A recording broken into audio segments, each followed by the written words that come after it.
yale tulikubaliana na nyinyi, tuko na azma na tuko na mpango ya kuzikamilisha.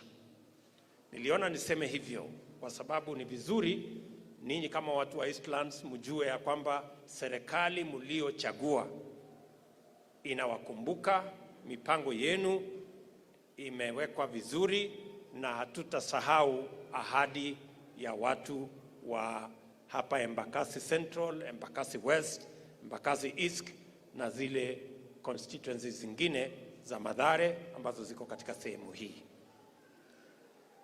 Nilikuja juzi kwa sababu ya matatizo ya hospitali. Ile hospitali ilikuwa Nyayo Wards hapa karibu kwa Mheshimiwa Gakuya. Vile vile tumeweka pesa pale kwa sababu sasa, ili kutoa msongamano Mamalusi na kutoa msongamano kule Kenyatta, pia hiyo Nyayo Wards ambayo itaserve this area, tumeweka pesa, tunataka kuzikamilisha ndio itumike iwe hospitali nyingine level 4 ambayo itasaidia watu wa Eastlands. Tumekubaliana jameni? That is what we want. Mwisho, mimi nataka niwaulize hivi. Safari hii ya kubadilisha Kenya, hatutaki kurudisha Kenya mahali pa kugawanyika na ukabila na siasa chafu. Nyinyi mnaelewa.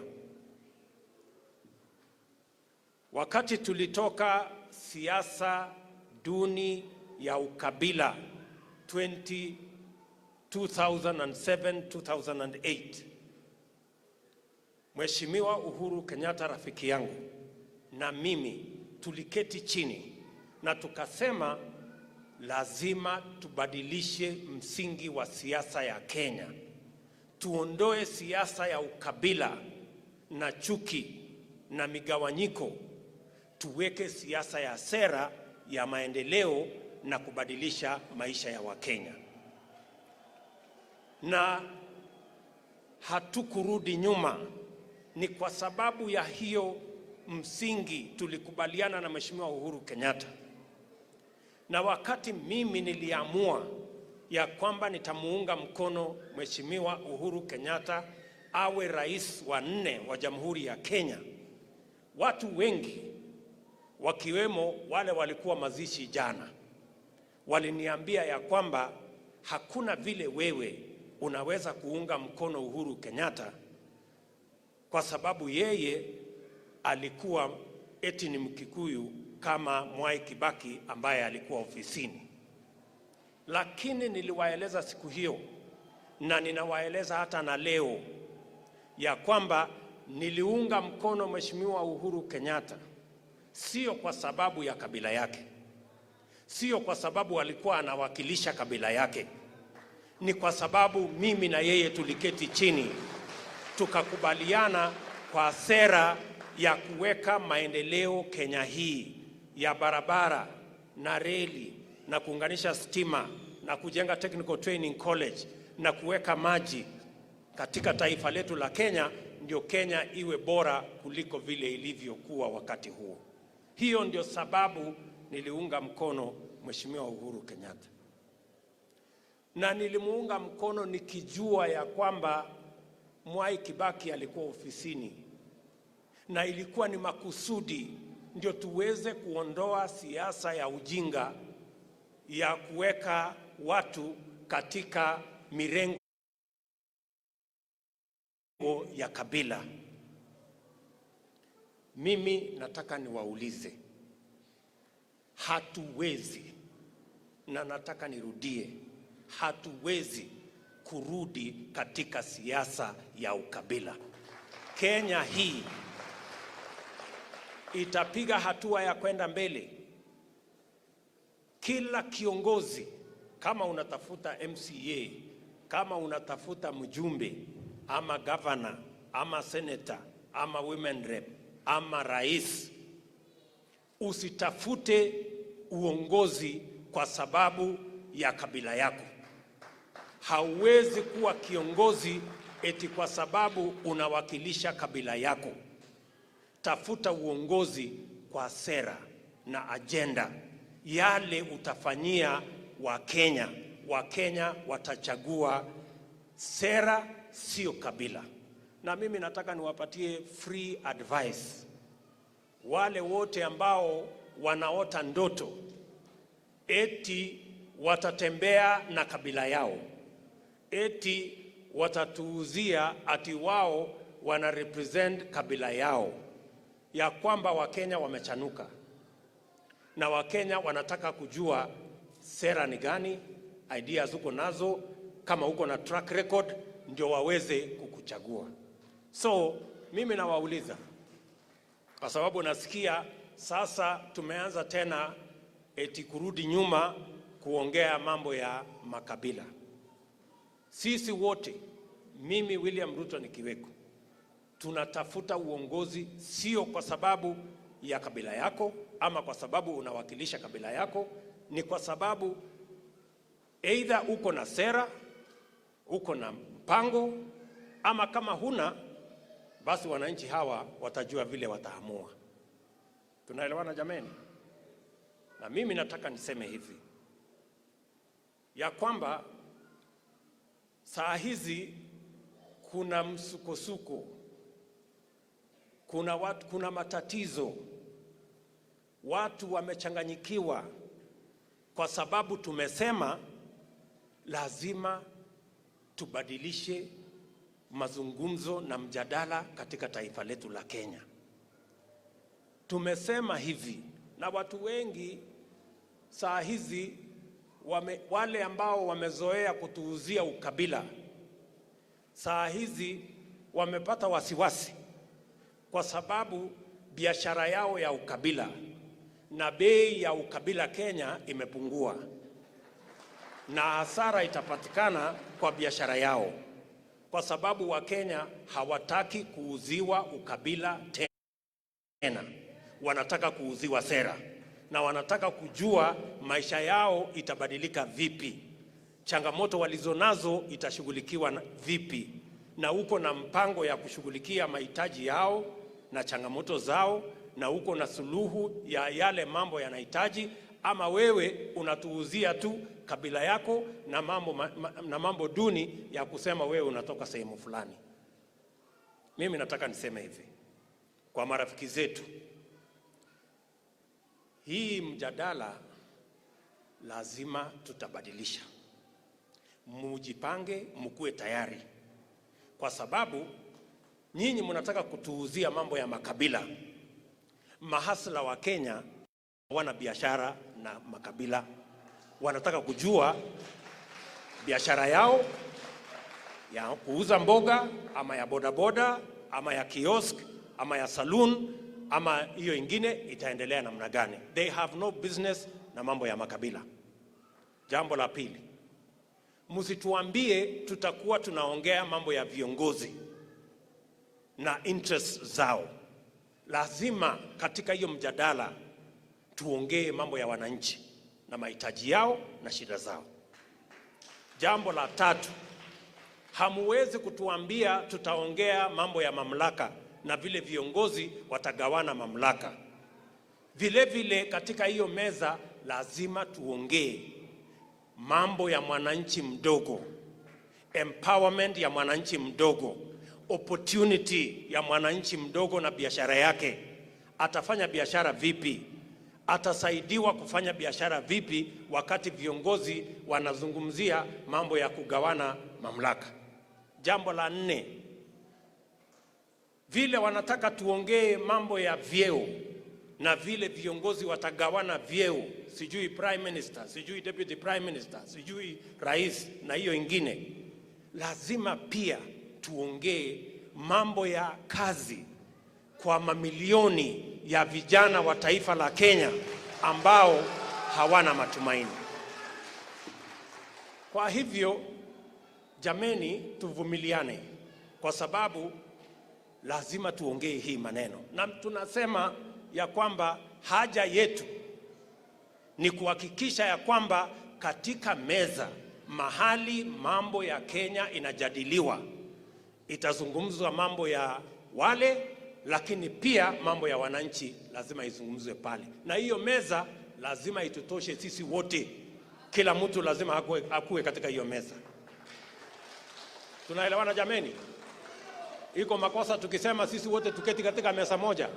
Na hii si kuchochea mtu, hii si kuchochea watu, hii ni kusema ukweli ya kwamba kama mambo ya viongozi itazungumzwa, mambo ya wananchi izungumzwe. Kama mambo ya mamlaka itazungumzwa, mambo ya empowerment ya wananchi izungumzwe. Kama mambo ya vyeo itazungumzwa, mambo ya kazi kwa vijana izungumzwe. Hiyo ndio Kenya sisi tunataka. Kuna makosa jameni tukienda barabara hiyo? And that is why we are saying to our friends, we cannot degenerate. We cannot go back.